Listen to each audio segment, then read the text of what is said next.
Alberta and Saskatchewan make up the Prairie Provinces of Canada. While both share a similar geography and area size, the province of Alberta has about 4 times the population of Saskatchewan, making it overwhelmingly more prominent within Canada at large. So why did Alberta grow so much?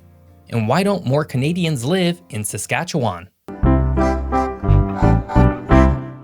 Today we're off to the Prairie Provinces of Canada, which could only be Alberta and Saskatchewan. If you're not familiar with either of these provinces, you're about to learn quite a bit, particularly why, despite their overall similarities, they've grown in dramatically different ways. And as usual, we're going to find that geography has a big part to play in today's story. But first, if you want more geography by me, be sure to check out my recent podcast episode all about the geography underpinning the US Postal Service. We dive deep into one of the most foundational institutions of the United States and how they carved up the country into zip codes. You can watch right here on YouTube or listen on whatever app you prefer. All links are in the description below.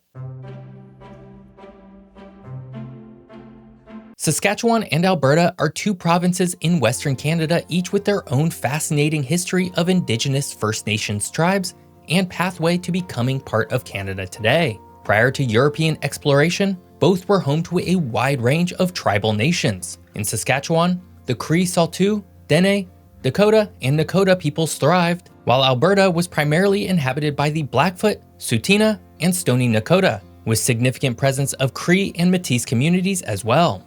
The lives of these First Nations tribes were deeply connected to the land in both provinces, with cultures and economies primarily centered around bison hunting, fishing, and gathering. The bison, particularly crucial to the prairie tribes, played a central role in their sustenance, spirituality, and community structure.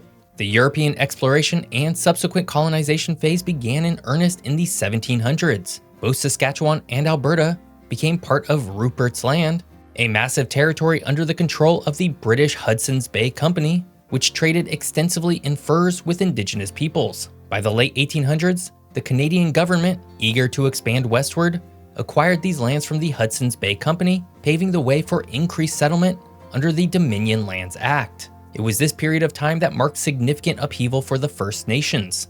The arrival of European settlers led to displacement of villages, altered the natural landscapes, and the eventual decimation of the bison herds that were vital to the economies and ways of life for the Indigenous population. Treaties, such as Treaty 2, Treaty 4, Treaty 6, Treaty 7, Treaty 8, and Treaty 10 were negotiated between the First Nations and the Crown, ostensibly to ensure peace and coexistence. However, these treaties often led to the relegation of Indigenous peoples to reserves, fundamentally changing their traditional lifestyles. The construction of the Canadian Pacific Railway in the 1880s further accelerated settlement in the region. The railway brought a flood of immigrants who established farms and towns, and with them, new social and economic structures took root. The growing settler population eventually led to the establishment of the provinces of Alberta and Saskatchewan from the Northwest Territories, and both were inaugurated on September 1st, 1905. As provinces, both Saskatchewan and Alberta experienced rapid development. The early 1900s was a time of economic boom, driven by agriculture and, later in Alberta, the discovery of oil.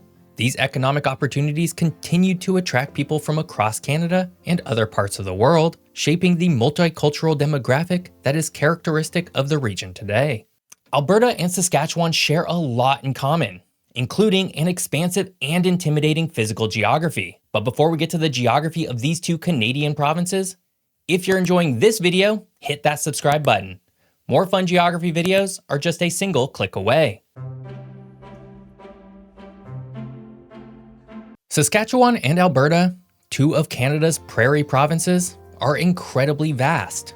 And what we're going to find out is that, despite some differences in the far west, both provinces broadly share the same physical geography. Beginning in the south, both provinces are largely dominated by the flat, expansive prairies of the Great Plains region of Canada.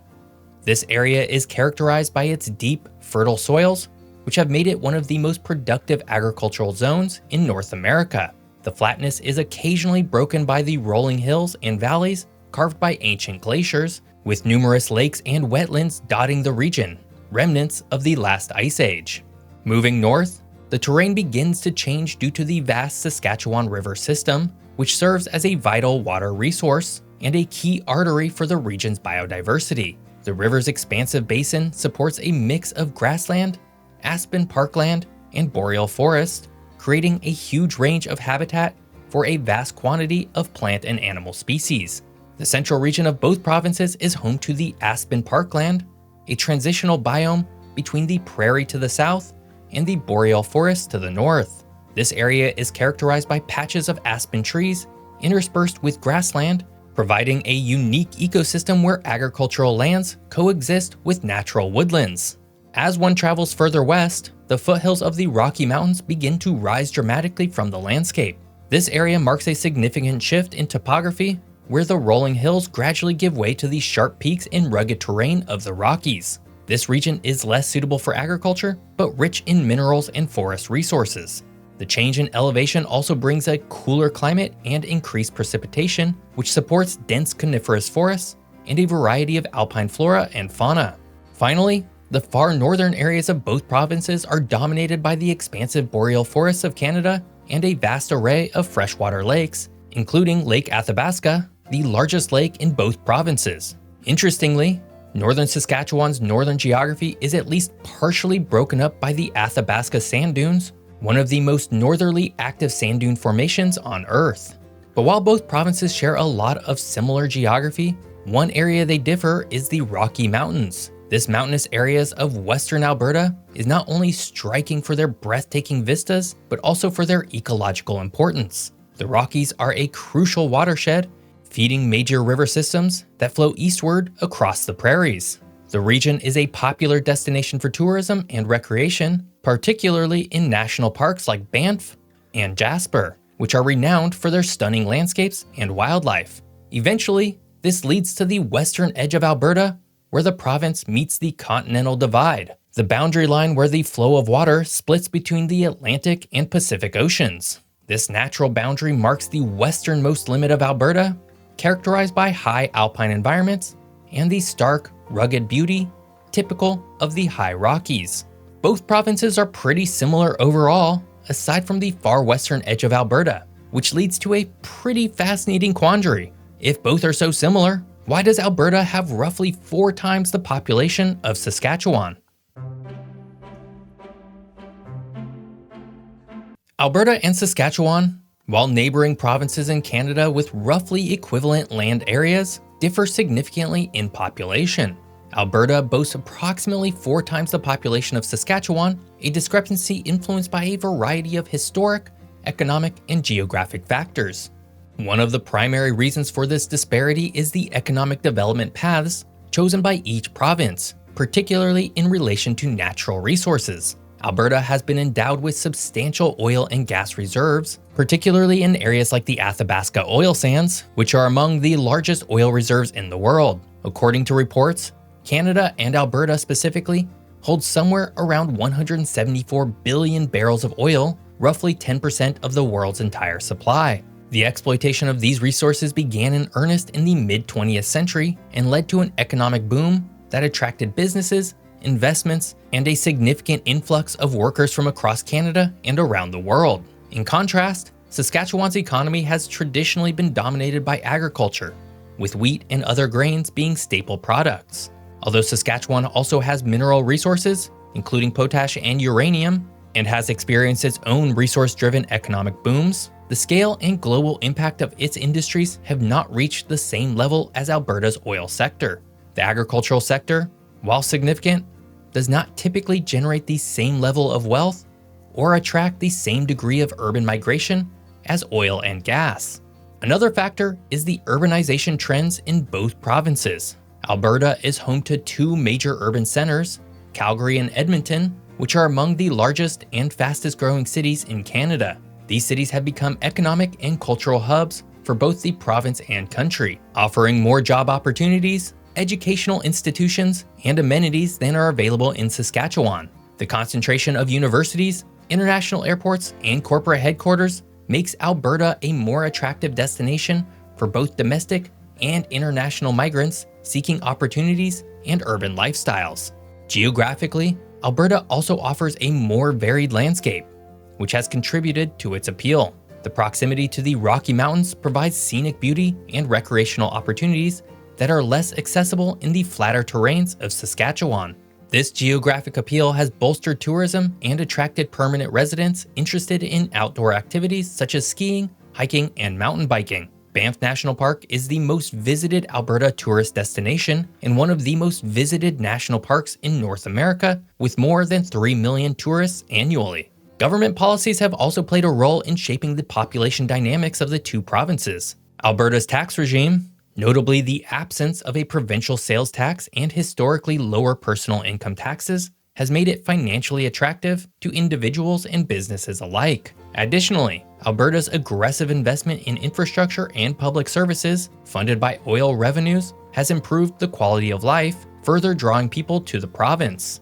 Finally, the global perception and branding of the provinces have influenced their population growth. Alberta has successfully marketed itself as a land of opportunity due to its booming energy sector and vibrant cities. In contrast, Saskatchewan is often perceived more for its pastoral and quieter lifestyle, which might not attract the same level of internal and external migration. Today, Alberta would be led in population by the overwhelmingly dominant metro areas of Calgary with 1.5 million people and Edmonton with 1.4 million people. After that, however, the population numbers drop quickly. Lethbridge, Alberta has about 123,000 people and Red Deer with only 101,000.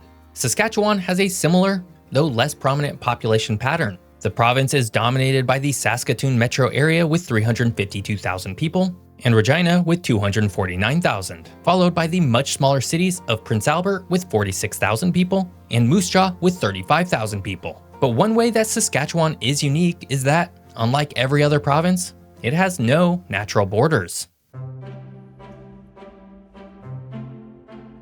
Saskatchewan, with its distinctive rectangular shape, is unique among Canadian provinces for having borders defined entirely by lines of latitude and longitude rather than natural geographic features. This distinct delineation emerged from a combination of historic decisions and geographic planning that aimed to facilitate administrative efficiency during the westward expansion of Canada. The origins of Saskatchewan's borders date back to the late 1800s and early 1900s, during a period when the Canadian government was actively encouraging settlement in the western parts of the country. The area now known as Saskatchewan was initially part of the vast expanse known as the Northwest Territories. The push for provincehood and the establishment of defined borders was influenced heavily by the expansion of the railway and the desire to create administratively manageable regions that would be attractive to settlers. In 1905, Saskatchewan was established as a province. Its borders were drawn quite deliberately as mostly straight lines. The 49th parallel marks its southern boundary,